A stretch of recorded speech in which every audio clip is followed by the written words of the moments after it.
ನಿಮ್ಮ ಎಂಪಿ ಯಾರಾಗಬೇಕು? ಕಾಂಗ್ರೆಸ್ ಇಂದ ಸೌಮ್ಯ ರೆಡ್ಡಿ ಆಗ್ಬೇಕು. KSIS ಗೆ 607 ಜನ ಎಲ್ಲ ಎಕ್ಸಾಮಿನೇಷನ್ ಆಗಿದೆ. RSS ಕ್ಯಾಂಡಿಡೇಟ್ ಗಳನ್ನ ಕೂರಿಸಿ ಪಾಸ್ ಮಾಡಿಸಿದ್ದಾರೆ. ಇವತ್ತೇನ್ ರೋಡ್ವೇಸ್ ಇದೆ, ಹೈವೇಸ್ ಏನಿದೆ, ಮತ್ತೆ ಎಲ್ಲಾ ತರದಲ್ಲೂ ಅವಾಗ ಇವ್ರು ಬಂದ ಮೇಲೆ ಆಯ್ತಾ ಅಲ್ಲಿಂದ ಮೊದಲಾಗಿದೆ. ಇವರು ಬಂದ ಮೇಲೆ 65,000 ಇಂಡಸ್ಟ್ರೀಸ್ ನಲ್ಲಿ 65,000 ಫ್ಯಾಕ್ಟರಿಗಳನ್ನ ಕ್ಲೋಸ್ ಮಾಡಿದ್ದಾರೆ. ನೋಟ್ ಬ್ಯಾನ್ ಮಾಡಿದ್ರು. ನೋಟ್ ಬ್ಯಾನ್ ಮಾಡಿದಾಗ ಎಷ್ಟು ಜನರಿಗೆ ಎಷ್ಟು ಅನಾಹುತ ಆಯ್ತು, ಎಷ್ಟು ತೊಂದರೆ ಆಯ್ತು. KLC ಸೂರ್ಯ ಮಾಡ್ತಾರೆ ಅಂತಂದ್ರೆ ಕಮ್ಯುನಿಟಿ ಮತ್ತೆ ಅವ್ರ ಕ್ಷೇತ್ರ ಮಾತ್ರ ಮಾಡ್ಕೊಂಡು ಹೋಗ್ತಿದ್ರೆ ಹೊರತು ಯಾರೇ ಹೋಗಿ ಏನೇ ಕೇಳಿದ್ರು ಯಾವ್ದನ್ನ ಅವರು ರೆಸ್ಪಾನ್ಸ್ ಮಾಡೋದಿಲ್ಲ. ಈಗ ಕೃಷ್ಣಪ್ಪನವ್ರ ಏರಿಯಾದಲ್ಲೇ ಸಾಕಷ್ಟು ಕೆಲಸಗಳಾಗಿಲ್ಲ. ಗಾರೆ ಕೆಲಸನು ಊಟಕ್ಕೆ ಹೋಗ್ತಾನೆ, ಹೋಟ್ಲಿಗೆ ಹೋದ್ರೆ 6 ರೂಪಾಯಿ GST ಹಾಕ್ತಾರೆ.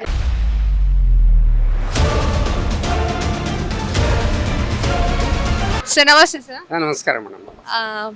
ನಿಮ್ಮ ಎಂಪಿ ಯಾರಾಗಬೇಕು? ತೇಜಸ್ವಿ ಸೂರ್ಯ ಅವರು ಬಿಜೆಪಿಯ ಟಿಕೆಟ್ ಆಕಾಂಕ್ಷಿ ಆಗಿದ್ದಾರೆ. ಹಾಗೆ ಕಾಂಗ್ರೆಸ್ನ ಬಗ್ಗೆ ಹೇಳಬೇಕು ಅಂತಂದ್ರೆ ಸೌಮ್ಯ ರೆಡ್ಡಿ ಅವರಾಗಿರ್ಬೋದು. ಕಾಂಗ್ರೆಸ್ ನೋಡೋದಾದ್ರೆ ನಿಕೇತ್ ರಾಜ್ ಅವರಿದ್ದಾರೆ. ಸೊ ನಿಮ್ಮ ಎಂಪಿ ಯಾರಾಗಬೇಕು? ನಮ್ಮ MP ಮೇಡಮ್ ನಮಗೆ ಕಾಂಗ್ರೆಸ್ ಇಂದ ಸೌಮ್ಯ ರೆಡ್ಡಿ ಆಗಬೇಕು. ಅದು ತಪ್ಪಿದ್ರೆ ನಿಕೇತ್ ಇವರಾಗಬೇಕು, ರಾಜ್ ಆಗಬೇಕು. ಸರ್ ತೇಜಸ್ವಿ ಸೂರ್ಯ ಅವರು ಅದೇನು ಕೆಲಸ ಮಾಡಿಲ್ಲ ಅಂತನಾ? ತೇಜಸ್ವಿ ಸೂರ್ಯ ಅವರು BJPನಲ್ಲಿ ಅವರು MP ಆಗಿದ್ದಾರೆ. ಆದ್ರೂ ಅವರು ಏನು ಅಂತಂತಂದರೆ ಅವ್ರದ್ದು ಪಾರ್ಶಿಯಾಲಿಟಿಗಳು ಜಾಸ್ತಿ ಹೋಗ್ತಾ ಇದ್ದಾವೆ. ಅವರು ಓನ್ಲಿ ಅವ್ರ ಕ್ಯಾಟಗಿರಿ, ಅವರು ಕ್ಯಾಸ್ಟಿಸಮ್ನವ್ರನ್ನ ಮಾತ್ರ ಅವರು ಜಾಸ್ತಿ ಅಳವಡಿಸ್ಕೊಳ್ತಾ ಇದ್ದಾರೆ. ಬೇರೆ ಇತರಾದಿ ಜನಗಳನ್ನು ಅವರು ಪರಿಗಣಿಸ್ತಾ ಇಲ್ಲ. ಮತ್ತು ಬೇರೆ ಈಗ ಇದರಲ್ಲಿ ನಮ್ಮ ದೇಶ ಬಂದು ಜಾತ್ಯತೀತ ರಾಷ್ಟ್ರ ಅಂತಿರುವಾಗ ಈ ಜಾತಿ ಅಂತಕ್ಕಂಥದ್ದನ್ನು ಪ್ರಪ್ರಥಮದಲ್ಲಿ ಪೂರ್ವದಲ್ಲೇ ಯಾವ ಜನ ಮಾಡಿದಾರೋ ಗೊತ್ತಿಲ್ಲ. ಇವಾಗ ಇವರು ಸಂವಿಧಾನ ಬರೆದಾಗ BR ಅಂಬೇಡ್ಕರ್ ಅವರು ಸಂವಿಧಾನ ಬರೆದಲ್ಲೂ ಕೂಡ ಇದು ಜಾತ್ಯತೀತ ರಾಷ್ಟ್ರ, ಎಲ್ಲ ಜನಾಂಗನೂ ಒಂದು ದೇಶದಲ್ಲಿ ಇವರು ಒಗ್ಗಟ್ಟಿನಿಂದ ಬಾಳಬೇಕು ಅಂತಂತೇಳಿ ಹೋಗ್ಬೇಕು ಅಂತೇಳಿ ಬರೆದಿದ್ದಾರೆ.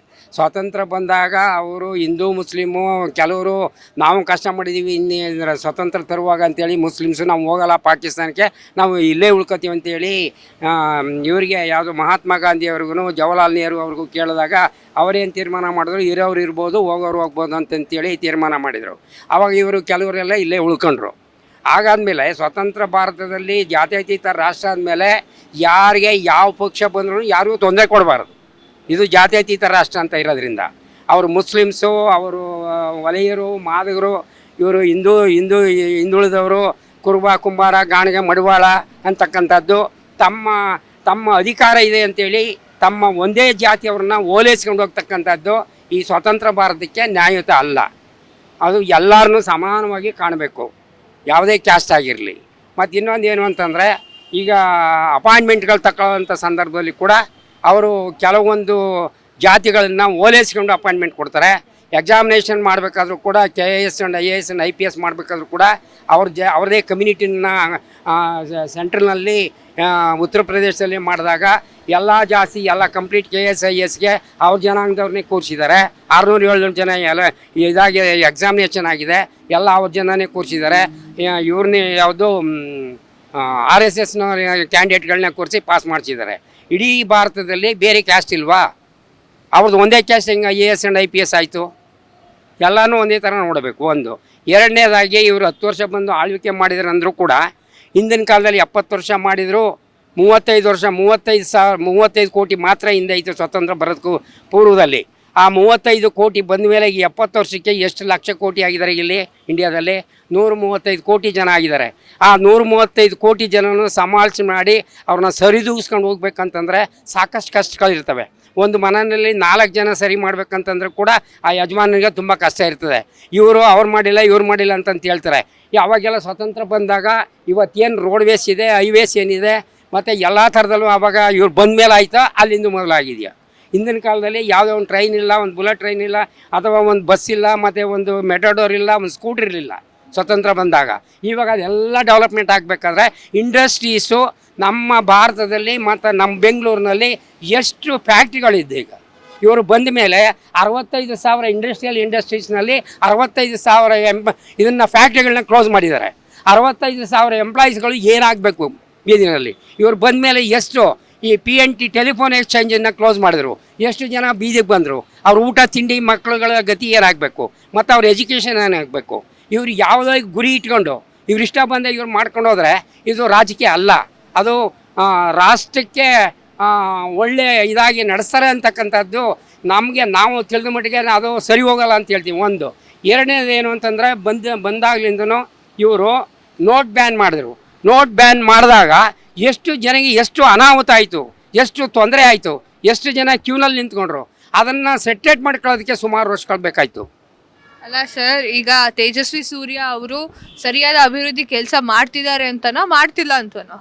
ಅವರು ಸರಿಯಾಗಿ ಅಭಿವೃದ್ಧಿ ಅವರು ತೇಜಸ್ವಿ ಸೂರ್ಯಲ್ಲಿ ಮಾಡ್ತಾರೆ ಅಂತಂದರೆ ಅವರು ಅವ್ರ ಕ್ಷೇತ್ರದಲ್ಲಿ ಅವ್ರದ್ದು ಕಮ್ಯುನಿಟಿ ಮತ್ತು ಅವ್ರ ಕ್ಷೇತ್ರ ಮಾತ್ರ ಮಾಡ್ಕೊಂಡು ಹೋಗ್ತಾಯಿದ್ರೆ ಹೊರತು ಬೇರೆಯವರು ಯಾರೇ ಹೋಗಿ ಏನೇ ಕೇಳಿದ್ರು ಯಾವುದನ್ನು ಅವರು ರೆಸ್ಪಾನ್ಸ್ ಮಾಡೋದಿಲ್ಲ. ಎಂ ಪಿ ಅಂದಮೇಲೆ ಕರ್ನಾಟಕಕ್ಕೆ ಸಂಬಂಧಪಟ್ಟವರು ಅವರು. ಕರ್ನಾಟಕದಲ್ಲಿ ಏನೇ ತೊಂದರೆ ಆದರೂ ಕೂಡ, ಯಾವುದೇ ಏರಿಯಾದಲ್ಲಿ ತೊಂದರೆ ಆದರೂ ಕೂಡ ಅವ್ರು ಸಪೋರ್ಟ್ ಮಾಡಬೇಕು. ಅವ್ರು ಮಾಡ್ತಾ ಇಲ್ಲ. ಸೊ ಇನ್ನೊಂದು ಸರ್, MLA ಅವರು ಕೃಷ್ಣಪ್ಪ ಅವರಿದ್ದಾರೆ. ಸೊ MLA ಬಂದ್ಬಿಟ್ಟು ಕಾಂಗ್ರೆಸ್ ಅವರು, ಹಾಗೆ ತೇಜಸ್ವಿ ಸೂರ್ಯ ಬಂದ್ಬಿಟ್ಟು BJP ಅವರು. ಸೊ ಇವ್ರ MP ಅವ್ರ MLA, ಅವರಿಬ್ಬರ ಇಬ್ರು ನೋಡಿದ್ರೆ ಅವರಿಬ್ಬರ ಹೊಂದಾಣಿಕೆಯಲ್ಲಿ ಕೆಲಸಗಳು ನಡೀತಾ ಇದೆಯಾ ಅಥವಾ ಅಭಿವೃದ್ಧಿಗಳು ಆಗ್ತಾ ಇದೆಯಾ? ಇಲ್ಲ, ಹೊಂದಾಣಿಕೆಯಲ್ಲಿ ಕೆಲಸಗಳಾಗಿಲ್ಲ. ಈಗ ಕೃಷ್ಣಪ್ಪನವ್ರ ಏರಿಯಾದಲ್ಲೇ ಸಾಕಷ್ಟು ಕೆಲಸಗಳಾಗಿಲ್ಲ ನೋಡಿ. ಇಲ್ಲೊಂದು ಬ್ರಿಡ್ಜು, ರೋಡು, ಮೋರಿ ಡ್ಯಾಮೇಜ್ ಆಗಿ ಸುಮಾರು 1 ವರ್ಷ ಆಯಿತು. 1 ವರ್ಷದಿಂದನೂ ಬಸ್ಸು ಇಲ್ಲಿ ಬರ್ತಿದ್ದ ಬಸ್ಸು ಇವಾಗ ಆ ಕಡೆಯಿಂದ ಬರ್ತಾ ಇದೆ. ಅದನ್ನು ಕೂಡ ಅಪ್ಡೇಟ್ ಮಾಡೋಕ್ಕಾಗಿಲ್ಲ. ಈ ಥರ ಇದೆ. ಈಗ ಹೊಂದಾಣಿಕೆ ಇದ್ದು ಮಾಡಬೇಕು ಅಂತಂದರೆ ಜನಗಳು ಒಳ್ಳೇದು ಮಾಡಬೇಕು ಅಂತಂದರೆ ಆವಾಗ ಇಮ್ಮಿಡಿಯೇಟಾಗಿ ಅದನ್ನು ಸ್ಟೆಪ್ ತಗೋಬೇಕು. ಅವ್ರು ಸ್ಟೆಪ್ ತಗೊಂಡಿಲ್ಲ. ನಾನು 3 ಸರಿ MLA ಕಂಟೆಸ್ಟ್ ಮಾಡಿದ್ದೀನಿ ಮೇಡಮ್. ನಮ್ಮ ಚಾಮರಾಜನಗರದಲ್ಲಿ ನಾನು ವಿಧಾನಸೌಧದಲ್ಲಿ ಕೆಲಸ ಮಾಡ್ತಾಯಿದ್ದೆ. ನಾನು 30 ವರ್ಷ ಸರ್ವಿಸ್ ಆಯಿತು, ವಾಲಂಟ್ರಿ ತೊಗೊಂಡೆ. ಇನ್ನೂ 9 ವರ್ಷ ಸರ್ವಿಸ್ ಇತ್ತು. ರಿಟೈರ್ಮೆಂಟ್ ತೊಗೊಂಡು ಬಂದು ನಾನು ರಾಜಕೀಯಕ್ಕೆ ಹೋದೆ. ರಾಜಕೀಯದಲ್ಲಿ 3 ಸರಿ MLA ಕಂಟೆಸ್ಟ್ ಮಾಡಿದ್ದೀನಿ. ಕೆಲವೊಂದು ವಿಚಾರಗಳಲ್ಲಿ ಇವೆಲ್ಲನೂ ನಾನು ಮಾತಾಡಬೇಕು ಅಂತಲೇ ಸಾಮಾನ್ಯವಾಗಿ ಇದೆ. ನಾನು ನೀವು ಬಂದಿದ್ದೀರಿ, ಅದು ಕೆಲವು ವಿಚಾರಗಳು. ಒಂದೇನು ಅಂತಂದರೆ, ಈಗ ಇವರು ಬಂದ ಮೇಲೆ ಕೆಲವೊಂದು ಸರ್ಕಾರ, ಇಂದಿನ ಕಾಂಗ್ರೆಸ್ ಸರ್ಕಾರದವರು ಪ್ರತಿಯೊಂದು ಕಂಪನಿ, ಪ್ರತಿಯೊಂದು ಫ್ಯಾಕ್ಟ್ರಿ, ಪ್ರತಿಯೊಂದು ತಾಲೂಕು ಜಿಲ್ಲೆಗಳು ಕೂಡ ಫ್ಯಾಕ್ಟ್ರಿಗಳು ಓಪನ್ ಮಾಡಿದರು. ಆಯಾ ತಾಲೂಕಿನಲ್ಲಿ, ಆಯಾ ಜಿಲ್ಲೆಯಲ್ಲಿ ಎಂಪ್ಲಾಯೀಸ್ಗಳು, ಅನ್ಎಂಪ್ಲಾಯೀಸ್ಗಳು ಅಲ್ಲಿ ಫ್ಯಾಕ್ಟ್ರಿಗಳಿಗೆ ಹೋಗಿ ಅಲ್ಲೇ ಕೆಲಸ ಮಾಡಿ ಅವ್ರ ತಂದೆ ತಾಯಿಗಳನ್ನ ಸಾಕ್ಕೊಂಡು ಅನ್ಯೋನ್ಯವಾಗಿ ಅವ್ರು ಹೋಗ್ತಾಯಿದ್ರು. ಇವಾಗ ಏನಾಗಿದೆ ಅಂತಂದರೆ, ಇವರೆಲ್ಲ ಫ್ಯಾಕ್ಟ್ರಿಗಳು ಮುಚ್ಚಿದ ಮೇಲೆ ಇವರು ಬೇರೆ ದಾರಿ ಹಿಡ್ಕೊಂಡು ಬೇರೆ ಊರುಗಳಿಗೆ, ಬೇರೆ ಕಡೆಗೆ ಹೋಗ್ಬೇಕಂತ ಸನ್ನಿವೇಶ ಬಂದು ಸರ್ಕಾರ ಯಾವುದೇ ಸರ್ಕಾರ ಇರಲಿ, ಸರ್ಕಾರ ಅಂತ ಬಂದ ಮೇಲೆ ಜನಗಳನ್ನು ಕುಂದುಕೊರತೆ ನೋಡಬೇಕಾದ್ರೆ, ಜನಸಂಖ್ಯೆ ಜಾಸ್ತಿ ಆದಾಗ ನೀವು ಎಷ್ಟು ಫ್ಯಾಕ್ಟ್ರಿಗಳನ್ನ ಮತ್ತೆ ಅಭಿವೃದ್ಧಿ ಮಾಡಬೇಕು, ಎಷ್ಟು ಜನ ಅನ್ಎಂಪ್ಲಾಯ್ಸ್ ಇದ್ದಾರೆ, ಅವ್ರುಗಳಿಗೆ ನಾವು ಎಷ್ಟು ಕೆಲಸ ಕೊಡಬೇಕು ಇವ್ರುಗಳಿಗೆ ಅಂತಕ್ಕಂಥದ್ದನ್ನು ಟಾಪ್ ಲೀಡರ್ ಆಗಿರ್ತಕ್ಕಂಥವ್ರು, ಸ್ಟೇಟ್ CM ಆಗಿರೋರು, ರಾಷ್ಟ್ರದ ಪ್ರೈಮ್ ಮಿನಿಸ್ಟರ್ ಆಗಿರ್ತಕ್ಕಂಥವ್ರು ಇದನ್ನೆಲ್ಲ ಪರಿಗಣಿಸಿ ಇದರ ಆಧಾರದ ಮೇಲೆ ಪ್ರತಿಯೊಬ್ಬರಿಗೂ ಸಹಕಾರ ಕೊಡಬೇಕು. ಆಮೇಲೆ ಇವ್ರು ಬಂದ ಮೇಲೆ ಹಿಂದೆ 70 ವರ್ಷಗಳಿಂದ ಕೂಡ IT ಕಲೆಕ್ಟ್ ಮಾಡ್ತಾಯಿದ್ರು, ಇನ್ಕಮ್ ಟ್ಯಾಕ್ಸ್ ಕಲೆಕ್ಟ್ ಮಾಡ್ತಾನೆ ಇದ್ದರು. ಇನ್ಕಮ್ ಟ್ಯಾಕ್ಸ್ ಕಲೆಕ್ಟ್ ಮಾಡಿದ್ರೆ ಇಷ್ಟು ವರ್ಷ ಫ್ಯಾಕ್ಟ್ರಿ ದೇಶ ನಡೆದಿಲ್ವಾ? ಸರ್ಕಾರಕ್ಕೆ ಇನ್ಕಮ್ ಟ್ಯಾಕ್ಸ್ ರಿಟರ್ನ್ ಕೊಟ್ಟಿಲ್ವ ಇವರು? ಸೆಂಟ್ರಲ್ ಗೌರ್ಮೆಂಟಿಗೆ ಕೊಟ್ಟಿಲ್ವ ನಮ್ಮ ಸ್ಟೇಟ್ನವರು? ಮತ್ತು ಇವರು ಬಂದ ಮೇಲೆ ಇಮ್ಮಿಡಿಯೇಟಾಗಿ GST ಯಾಕೆ ಮಾಡಿದ್ರು? GST ಮಾಡಬಾರ್ದಾಗಿತ್ತು. GST ಯಾಕೆ ಮಾಡಿದ್ದಾರೆ ಅಂದರೆ, ಒಬ್ಬ ಬಡವ, ಒಬ್ಬ ಕೂಲಿಗಾರ ಇಲ್ಲಿ ಗಾರೆ ಕೆಲ್ಸಕ್ಕೆ ಹೋಗ್ತಾನೆ, ಸಂಜೆ ಹೊತ್ತು ಮಧ್ಯಾಹ್ನ ಹೊತ್ತು ಅಲ್ಲಿ ಊಟ ಮಾಡಬೇಕಂತ ಒಂದು ಹೋಟ್ಲಿಗೆ ಹೋದರೆ 5 ರೂಪಾಯಿ 6 ರೂಪಾಯಿ GST ಕಲೆಕ್ಷನ್ ಹೋಗುತ್ತೆ ಅವನಿಗೆ. ಅವನು ಎಲ್ಲಿಂದ ತಂದು ಕೊಡಬೇಕು? ಅವನೇನು ಫ್ಯಾಕ್ಟ್ರಿ ನಡೆಸ್ತಾ ಇದ್ದಾನ? ಅವನೇನು ಇನ್ಕಮ್ ಮಾಡ್ತಾ ಇದ್ದಾನೆ? ಅವನು ಗಾರೆ ಕೆಲಸದವನು ಊಟಕ್ಕೆ ಹೋಗ್ತಾನೆ, ಹೋಟ್ಲಿಗೆ ಹೋದ್ರೆ 6 ರೂಪಾಯಿ GST ಹಾಕ್ತಾರೆ. GST ಯಾರಿಗೆ ಹಾಕಬೇಕು? ಫ್ಯಾಕ್ಟ್ರಿ ರನ್ ಮಾಡ್ತಕ್ಕಂಥವ್ರಿಗೆ, ಇಂಡಸ್ಟ್ರೀಸ್ ಓಪನ್ ಮಾಡಿರ್ತಕ್ಕಂಥವ್ರಿಗೆ, ಅವರು ಮಿನಿಮಮ್ಮು 50 ಜನ ಎಂಪ್ಲಾಯೀಸ್ ಇಟ್ಕೊಂಡು ಮಾಡ್ತಕ್ಕಂಥವ್ರಿಗೆ GST ಕಲೆಕ್ಷನ್ ತಗೋಬೇಕು. ಒಂದು ಕೂಲಿ ಕಾರ್ಮಿಕನ ಹತ್ರ ಇವರು GST ಕಲೆಕ್ಷನ್ ಮಾಡೋದಕ್ಕೆ ಹೋಟ್ಲ್ಗಳಿಗೆ ಇನ್ಸಿಸ್ಟ್ ಮಾಡಿದ್ಮೇಲೆ, ಹೋಟ್ಲಿನವರು ನಾನು ಹೋಗಿ ಊಟ ಮಾಡಿದ್ಮೇಲೆ ಬಿಲ್ ಕೊಡುವಾಗ ಅಲ್ಲಿ ಬರೆದಿರ್ತಾರೆ, ನಾ ಇಲ್ಲೊಂದು ಕಾಫಿ ಕುಡಿತೀನಿ 18 ರೂಪಾಯಿ ತಗೋತಾರೆ, 2.5 ರೂಪಾಯಿ GST ಹಾಕಿರ್ತಾರೆ ಅಲ್ವಾ ಮೇಡಮ್? ಇದೆಲ್ಲ ಜನಸಾಮಾನ್ಯರಿಗೆ ಆಗ್ತಕ್ಕಂಥ ತೊಂದರೆಗಳು. ಸರ್, ಇವಾಗ ಯಾರು ಪ್ರಧಾನಿ ಆದರೆ ಉತ್ತಮ ಅಂತ ನಿಮ್ಗೆ ಅನ್ಸುತ್ತೆ? ನಮಗೆ ಪ್ರಧಾನಿ ಯಾರು ಅಂತಕ್ಕನ್ನೋದು ಇನ್ನೂ ಸ್ವಲ್ಪ ನಮಗೆ ಗೊಂದಲ ಇದೆ. ವೋಟ್ ಹಾಕ್ತಿರಲ್ವಾ? ಘಟಬಂಧನ ಆಗಿರೋದ್ರಿಂದ ಅದರಲ್ಲಿ ಯಾವ ರೀತಿ ಬರ್ತದೆ ವೋಟ್ಸು ಅಂತ ಅನ್ನೋದು ಇನ್ನೂ ಸ್ವಲ್ಪ ನಮಗೆ ಗೊಂದಲ ಇದೆ.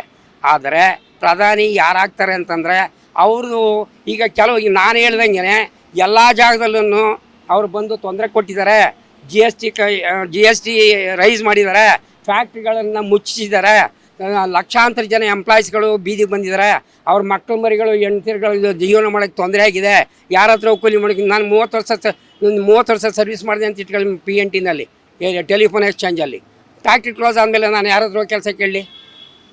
ನನಗೆ ಇನ್ನೂ 20 ವರ್ಷ ಸರ್ವಿಸ್ ಇದೆ ಅಂತ ಇಟ್ಕೊಳ್ಳಿ, ಅವ್ರು ಯಾರ ಹತ್ರ ಕೆಲಸ ಕೇಳೋದು? ಇದನ್ನೆಲ್ಲ ಯೋಚನೆ ಮಾಡ್ಬೇಕಲ್ಲ. ಒಬ್ಬರನ್ನ ಎಂಪ್ಲಾಯ್ಸ್ಗಳು ಅಲ್ಲಿ 16,000 18,000 ಎಂಪ್ಲಾಯ್ಸ್ ಇದ್ದವ್ರನ್ನ ಕ್ಲೋಸ್ ಮಾಡಿದ್ರಲ್ಲ, ಯಾವ ಥರ ಆ ಜನಗಳು ಯಾವ ಥರ ಜೀವನ ಸಾಕಬೇಕು? ಅದರಿಂದ ನಾವು ಇವರೇ ಆಗಬೇಕು ಅವರೇ ಆಗಬೇಕು ಅಂತ ಇವತ್ತು ನಾನು ಹೇಳಲ್ಲ. ಇನ್ನೂ ಒಂದು ಕೆಲವೊಂದು ಇದನ್ನು ಟೈಮ್ ಇದೆ, ಅದಾದಮೇಲೆ ನಾವು ಇನ್ಸಿಸ್ಟ್ ಮಾಡ್ತೀವಿ. ಇವತ್ತಿನ ಇದಕ್ಕೆ ನನ್ನ ಲೆಕ್ಕಾಚಾರ ನೋಡಿದ್ರೆ ಇವರು ಮಾಡಿರ್ತಕ್ಕಂಥದ್ದು ಜನಗಳಿಗೆ ಸಾಕಷ್ಟು ಬಡವರ ಬಗ್ಗರಿಂದ ಕೂಡ ತೊಂದರೆ ಕೊಟ್ಟಿರೋದ್ರಿಂದ ನಮಗೆ ಬೇರೆ ಪಕ್ಷ ಬರೋದು ಒಳ್ಳೇದು ಅಂತ. ಯಾವ ಪಕ್ಷ? ನಮಗೆ ಬೇರೆ ಪಕ್ಷ ಅಂತಂದರೆ ಈಗ ಜಾಸ್ತಿ ಬರ್ತಕ್ಕಂಥದ್ದು ಗಠಬಂಧನ ಆಗಿದೆ, ಸುಮಾರು ವರ್ಷಗಳು ನಡೆಸಿದ್ದಾರೆ. ಇದರಲ್ಲಿ ಯಾರು ಹೈಯೆಸ್ಟು ಸೀನಿಯರ್ ಇದ್ದಾರೆ, ಯಾರು ಲೀಡರ್ ಇದ್ದಾರೆ, ಅವ್ರು ಮಾತಾಡ್ತಕ್ಕಂಥ ಕೆಪಾಸಿಟಿ, ದೇಶ ನಡ್ಸಕ್ಕಂಥ ಕೆಪಾಸಿಟಿ ಯಾರಿದ್ದಾರೆ ಅವ್ರು ಬರ್ಬೋದು.